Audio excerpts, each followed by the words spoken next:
ఓం శాంతి. ఈరోజు అవ్యక్త బాప్దాదా మురళి. డేట్ 24 మే 2026. Revise course date 28 ఫిబ్రవరి 2010.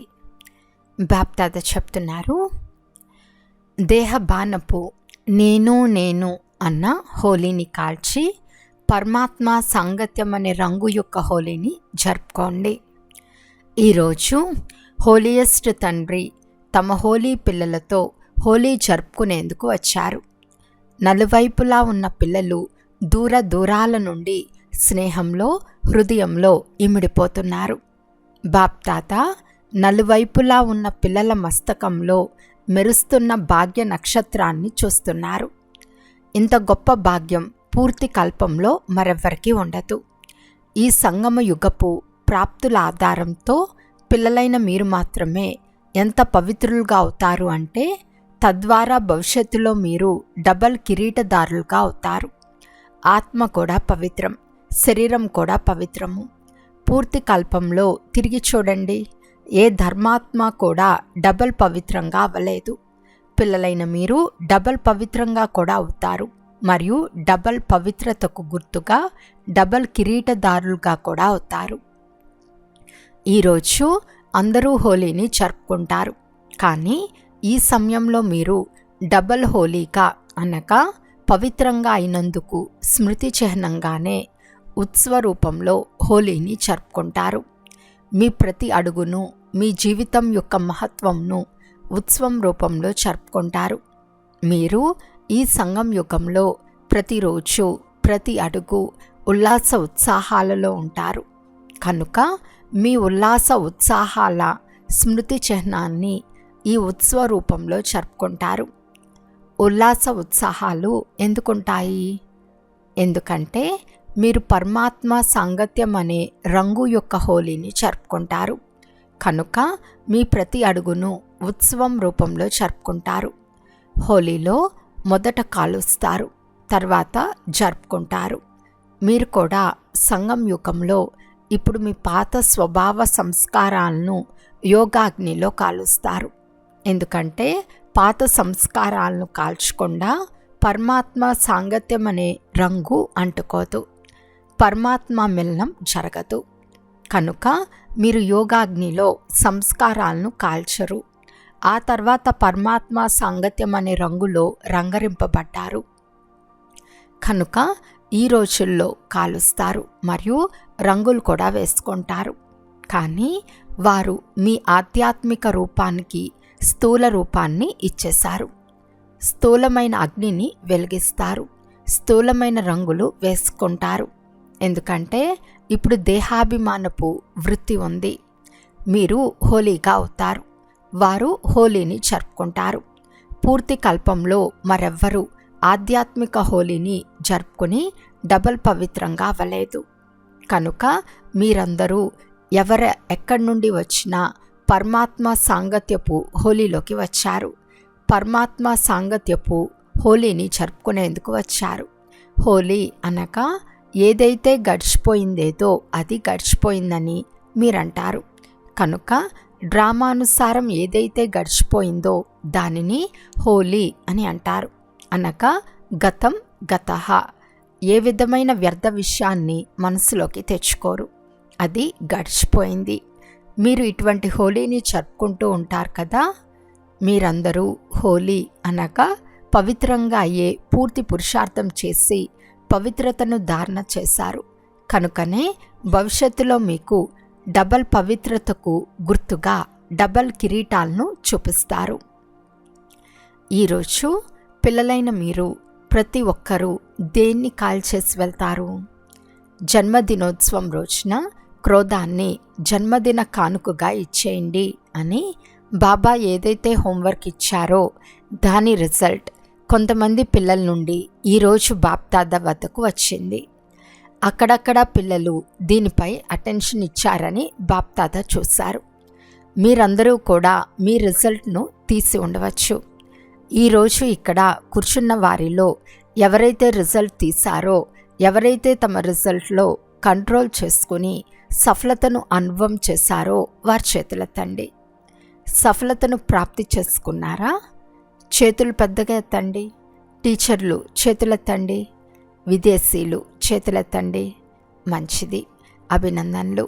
ఈ విషయంలో మీరందరూ స్వయంలో ధైర్యం ఉంచారు మరియు ధైర్యానికి ఫలితం ప్రాప్తించగలదని అనుభవం చేశారు. మరి ఈ అనుభవాన్ని ఇక ముందు కొరకు కూడా లక్ష్యంగా ఉంచుకుని మాటిమాటికి చెక్ చేసుకుంటూ ఇంకా ముందుకు వెళ్ళాలనుకుంటే అది సంభవమేనని భావిస్తున్నారా? సంభవమేనా? ఇక ముందు కూడా ఇలా వీలవుతుందా? చేతులెత్తండి. మంచిది, వీలవుతుందా? టీచర్లకు వీలవుతుందా? పాండవులకు వీలవుతుందా? సంభవం అవ్వగలదు అని కాదు, అవ్వవలసిందే. ఇందుకు చప్పట్లు కొట్టండి. ఇప్పుడైతే ఇంకా ఎక్కువ రోజులు కాలేదు, కానీ ఇప్పుడు ప్రతి 3 నెలల తర్వాత ఈ రోజు నుండి 3 నెలలు అటెన్షన్ ఉంచి క్రోధం యొక్క టెన్షన్ను సమాప్తం చేయగలరా? వారి చేతులెత్తండి. మంచిది. ఇదైతే చాలా మంచి శుభవార్త. ఎందుకు? క్రోధానికి కారణం ఏమిటి? క్రోధానికి బీజమేది?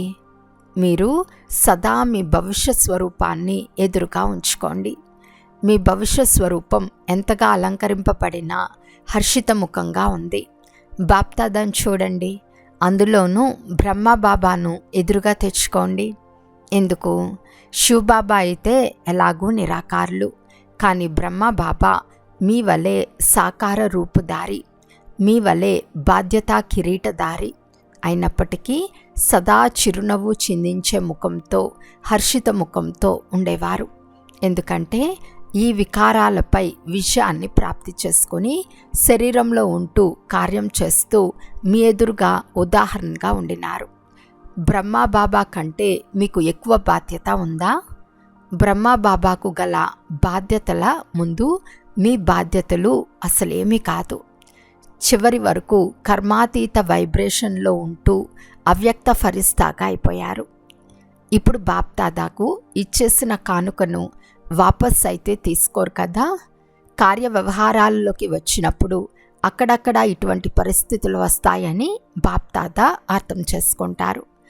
మాటలు బిగ్గరగా వచ్చేస్తాయి, మూడ్ కొంచెం తీక్ష్ణంగా అయిపోతుందని చాలామంది రిజల్ట్లో కూడా రాశారు. కానీ ఇలాంటి విషయాలు ఎదురుగా వచ్చినప్పుడే కదా విజయులుగా అయ్యే అవకాశం ఉంటుంది. విషయాలు పని రావటం, కానీ విషయాలను దాటుకుని విజయులుగా అవ్వటమే మీ జ్ఞానము. మరి ఇష్టమేనా? క్రోధానికి వీడ్కోలు ఇస్తారా? సదా కొరకు ఇస్తారా? లేక 3 నెలలకు మాత్రమే ఇస్తారా? ఎంత సమయం కోసం ధైర్యం ఉంది?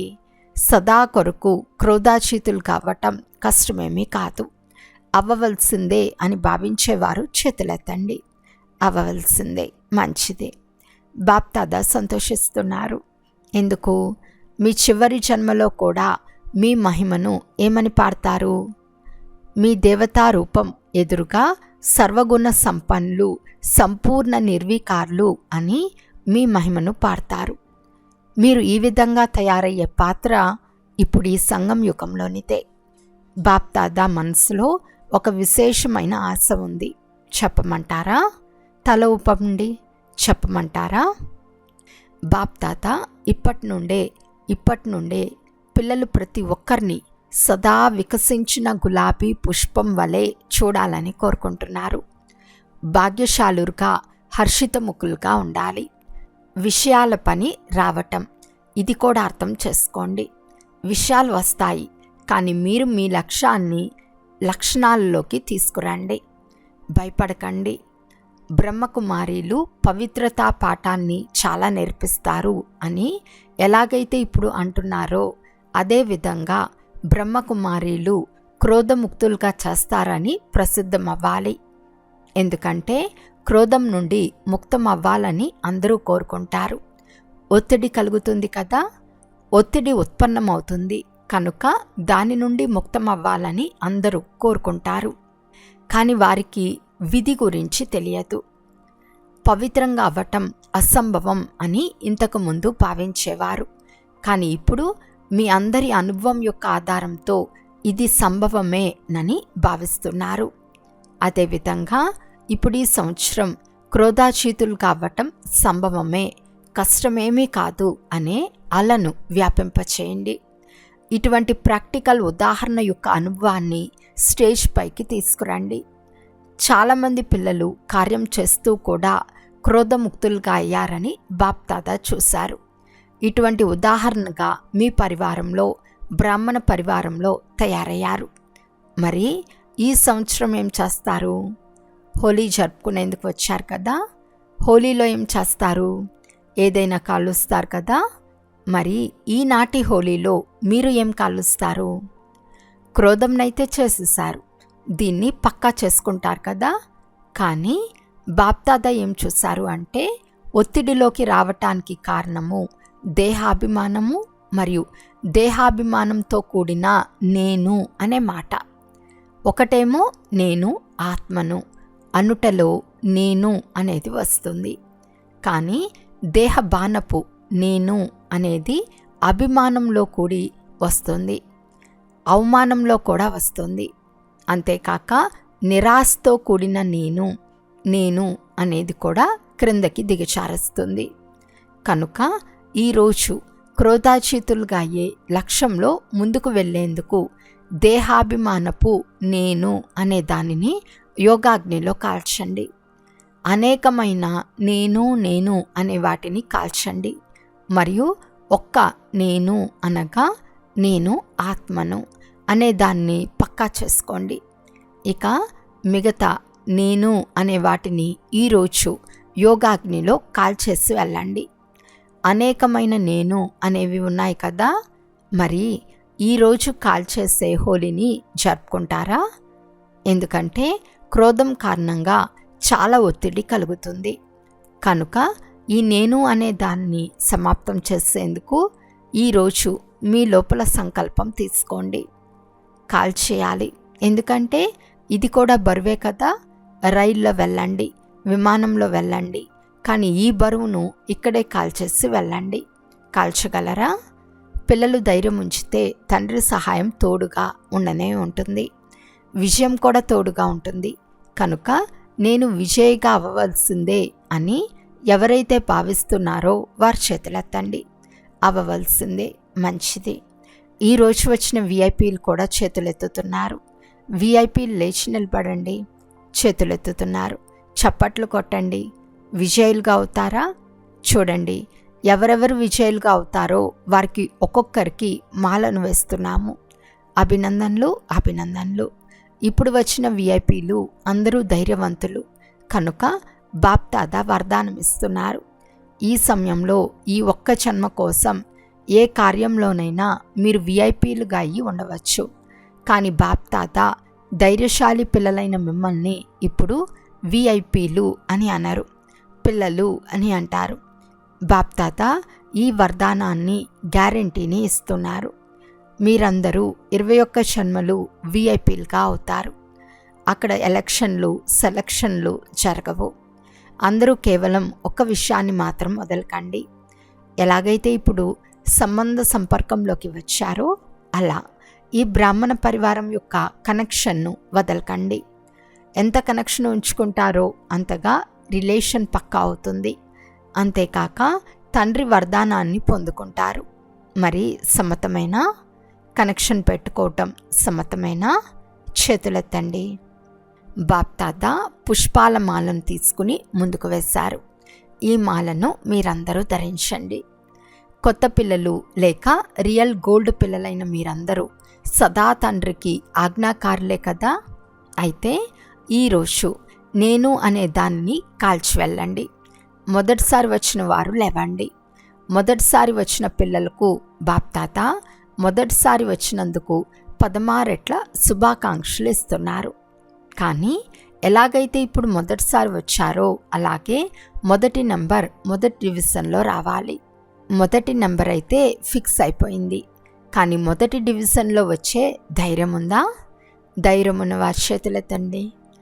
చూడండి, ఆలోచించి చేతులెత్తండి. మంచిది.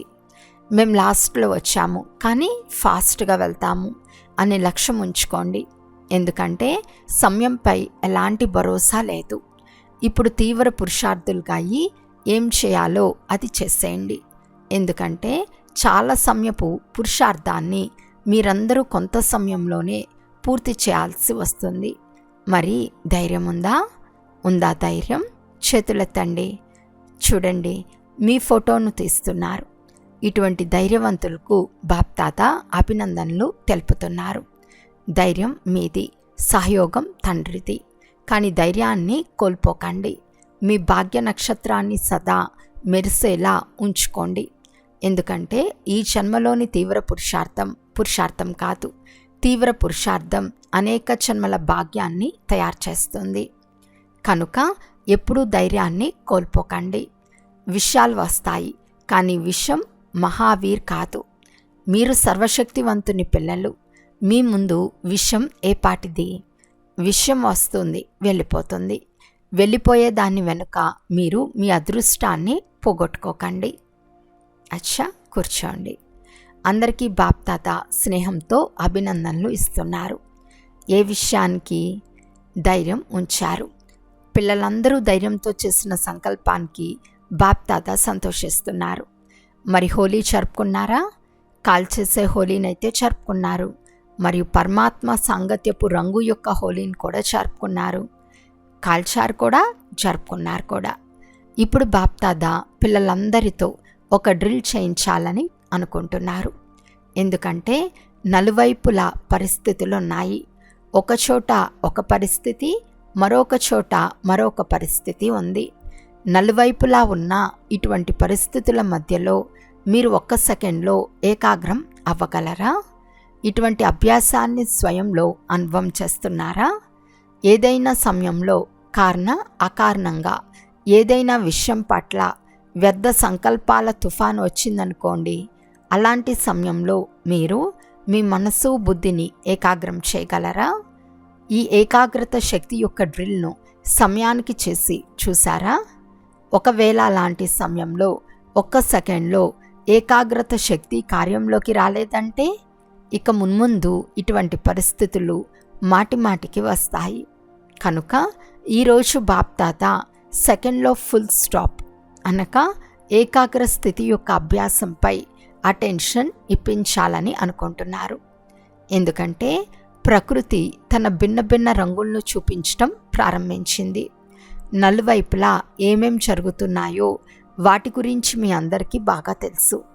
మనసు బుద్ధిని భ్రమింపచేసి ఇటువంటి విషయాలు రావాల్సిందే. మరి ఇప్పుడు ఒక్క సెకండ్లో మనసు బుద్ధిని పరంధామంలో స్థితం చేసే అభ్యాసం చేయండి. ఇప్పుడు స్వయాన్ని ఫరిస్తా రూపంలో స్థితం చేసుకోండి. ఇప్పుడు బ్రాహ్మణ ఆత్మనైన నేను మాస్టర్ సర్వశక్తివాన్ స్థితిలో ఉన్నాను అని ఈ మాస్టర్ సర్వశక్తివాన్ స్థితిలో స్థితమైపోండి. బాప్దాత డ్రిల్ చేయించారు. ఇటువంటి అభ్యాసాన్ని రోజంతట్లో ఎప్పుడు సమయం లభించినా పదే పదే మనసును ఏకాగ్రం చేసి చూడండి. ఎప్పుడు కావాలో అప్పుడు, ఎక్కడ కావాలో అక్కడ మనసు ఏకాగ్రం అవ్వాలి. పురుషార్థం 1 నిమిషం పట్టినా 1 సెకండ్లో ఫుల్ స్టాప్ పడిపోవాలి. ఎందుకంటే ఇటువంటి అలసటల సమయం ఇప్పుడు తయారవుతోంది. అందువలన మైండ్ కంట్రోల్, మనసు నాది, నేను మనసు కాదు, నా మనసు కనుక నాది అన్న దానిపై నేను ఆత్మను అనే కంట్రోల్ ఉందా? ఈ డ్రిల్ చాలా అవసరం. ఎవరెవరైతే వచ్చారో ఒక్కొక్క పుత్రుడు బాప్దాదాకు ప్రియమైన వారే. ఎందుకు? ఎలాంటి వారైనా కానీ బాప్దాదా పిల్లలు ప్రతి ఒక్కరిని కోట్లలో కొంతమందిలో ఒక ఆత్మగా చూస్తారు. భలే పురుషార్థంలో బలహీనంగా ఉన్నప్పటికీ తండ్రికి ప్రియమైన వారు. హృదయపూర్వకంగా నా బాబా అని అంటారు. కనుక తండ్రికి కూడా అతి ప్రియమైన వారు. బాప్దాదా కేవలం ఒక విషయాన్ని మళ్ళీ గుర్తిప్పిస్తున్నారు. మీ ముఖం సదాహర్షితంగా సంతోషంతో మెరుస్తూ ఉండాలి. విషయాలు వెళ్ళిపోనివ్వండి, కానీ ఖుషి పోరాదు. సంగంయుగపు ఖుషి పరమాత్మ ఇచ్చిన కానుక. హోలీ అనగా ఏవైనా అటువంటి విషయాలు వచ్చినా మేము హోలీ జరుపుకుని వచ్చాము. విషం వెళ్ళిపోని కానీ ఖుషి పోరాదు అని గుర్తు చేసుకోండి. ఖుషి అనేది పరమాత్మ ఇచ్చిన కానుక, ఖజాన. సంతోషంగా ఉండాలి, సంతోషాన్ని పంచాలి అన్న స్లోగన్ సదా గుర్తుండాలని బాప్తాత సదా చెప్తూ ఉంటారు. ఎంత పంచుతారో అంత పెరుగుతుంది. హర్షిత ముఖం నడుస్తూ తిరుగుతూ ఆటోమేటిక్గా సేవ చేస్తూ ఉంటుంది. వీరికి ఏం లభించిందని చూసినా వారందరూ ఆలోచిస్తారు. ఈరోజు హోలీ సందర్భంగా ఖుషి అనే దిల్ ఖుష్ మిఠాయిని అందరూ తిన్నారా? సదా తింటూ ఉండండి. దీని ద్వారా ఎలాంటి అనారోగ్యం రాదు. అచ్చా, బాప్తాత మళ్ళీ స్వపురుషార్థం పట్ల అటెన్షన్ ఇప్పిస్తున్నారు. స్వపురుషార్థం ద్వారా స్వ ఉన్నతి మరియు సేవా ఉన్నతి రెండిటిపై అటెన్షన్ ఇస్తూ ఉండండి. ముందుకు వెళ్తూ ఉండండి, ఎగురుతూ ఉండండి, ఎగిరిస్తూ ఉండండి. అచ్చా, బాప్తాత అందరికీ ప్రియ స్మృతులను అందచేస్తున్నారు. నలువైపులా బాప్దాదా స్నేహంలో ఇమిడిపోయి స్మృతి మరియు సేవలో మున్ముందుకు వెళ్తూ ఇతరులను కూడా తీసుకెళ్లేవారు. అమృత వేళను చాలా మంచి శక్తిశాలిగా చేసుకునేవారు. మనసా సేవ ద్వారా దయాహృదయులు, దయాలు, కృపాలు అయ్యి ఆత్మలకు ఎంతో కొంత అంజలి ఇచ్చేవారు. మీ ఈ విధిని ముందుకు తీసుకెళ్తూ ఉండండి. బాప్తాత చూస్తున్నారు. పిల్లలు ప్రతి ఒక్కరూ ఉల్లాస ఉత్సాహాల్లో ఉంటారు. కానీ ఇప్పుడు అదనంగా ఏం చేయాలి? సదా అనే మాటను కలుపుకోండి. అప్పుడప్పుడు అనే మాటను డిక్షనరీ నుండి తొలగించి వేయండి. నలువైపులా ఉన్న పిల్లలు హోలీ కూడా జరుపుకుంటారు. కల్చర్ కూడా మరియు సాంగత్యం అనే రంగును కూడా అంటించుకున్నారు. గతం గతహ అనే హోలీని కూడా జరుపుకున్నారు. కనుక బాప్దాదా నలువైపులా ఉన్న పిల్లలను సన్ముఖంలో, హృదయంలో చూస్తున్నారు. బాప్దాదా యొక్క పదమాపదం రెట్ల ప్రియ స్మృతులు మరియు నమస్తే. పిల్లలందరి తరపు నుండి బాప్దాదాకు ప్రియ స్మృతులు మరియు నమస్తే, నమస్తే, నమస్తే. ఈరోజు వరదానము: సదా ఆజ్ఞా తిలకాన్ని ధారణ చేసి ఫస్ట్ ప్రైజ్ తీసుకునే విధేయమైన ఆజ్ఞాకారి భవ. ఏ పిల్లల మస్తకంపై విధేయమైన ఆజ్ఞాకారిణి అనే స్మృతి తిలకం దిద్దపడి ఉంటుందో, ఒక్క సంకల్పం కూడా ఆజ్ఞకు విరుద్ధమైనది చేయరో వారికి ఫస్ట్ ప్రైజ్ ప్రాప్తిస్తుంది. ఎలాగైతే సీతకు గీత లోపల ఉండాలనే ఆజ్ఞ లభించిందో, అలా ప్రతి అడుగు వేస్తూ, ప్రతి సంకల్పం చేస్తూ తండ్రి ఆజ్ఞ అనే గీత లోపల ఉన్నట్లయితే సదా సురక్షితంగా ఉంటారు. ఏ ప్రకారమైన రావణ సంస్కారం దాడి చేయలేదు మరియు సమయం కూడా వ్యర్థమవ్వదు. స్లోగన్: ఎవరి పట్లనైనా ఆకర్షణ ఉంటే ఆ ఆకర్షణ పురుషార్థంలో సోమరిక తప్పకుండా చేస్తుంది. అవ్యక్త సూచన: సదా అచంచలమైన, స్థిరమైన ఏకరస స్థితిని అనుభవం చేయండి. సదా ఒకరి స్మృతిలో ఉంటూ ఏకరస అవస్థను తయారు చేసుకుంటే 1-1-1లో వచ్చేస్తారు. బయట ఉంటూ కూడా సీ ఫాదర్ ఫాలో ఫాదర్ అనే పాఠాన్ని పక్కా చేసుకోండి. అప్పుడు ఎలాంటి పరిస్థితుల్లోనూ హెచ్చు తగ్గులవ్వరు. బ్రహ్మా బాబా ఎదురుగా ఎన్ని విషయాలు వచ్చినప్పటికీ విషయాలను చూడకుండా ఒక్క తండ్రినే చూశారు. అందుకే నెంబర్ 1గా అయ్యారు. కనుక ఫాలో ఫాదర్. అచ్చా, ఓం శాంతి.